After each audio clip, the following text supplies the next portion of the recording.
Driver সাহেব আছেন? আরে ভাই আসি তো, গাড়ি দিতে পয়সা রয়েছে, দেখেন না ভাই।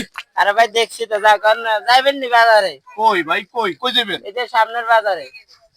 না রে ভাই, ওয়ানকার তো কুরবানের অবস্থা।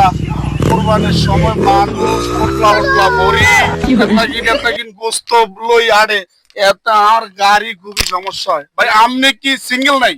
যে যে ভাই, আমার তো ভাই ফুটলা ফাটলি না, এখন আপনি দুঃখ যা ভাই। বাইরে কি কমু, সকাল হইতে হ্যাসেঞ্জার টানতে টানতে আমি হাগল হয়ে গেছি। আমনের দুইজন মহিলা উঠছে, এত বড় বড় দুইজন হোটলা লইছে ভাই, কতক্ষণ বাদে রক্ত আর গাড়ি ভিজি গেছে। পরে ভাই এগিন আমি দেখি, আমি ডাইরেক্ট বমি করছি, বমি করি আমার এই দেখেন এই স্ট্যান্ডের জায়গাখানে আমিও নষ্ট করছি।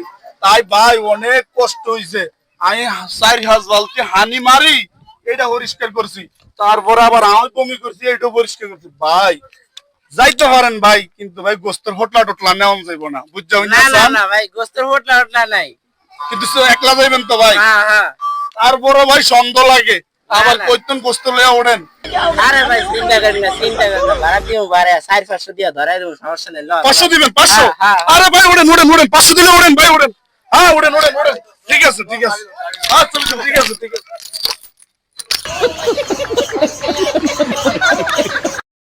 ভাইও এটা একটা শিক্ষণীয় বিষয় আসলে, কিন্তু আমাদের সমাজে এরকম সময় কিন্তু বোরাকের ড্রাইভাররা যাত্রীদেরকে নেয় না, তখন কিন্তু একটা বিভ্রান্তের ভিতরে পড়ে এই গোস্তের ভয়েতে।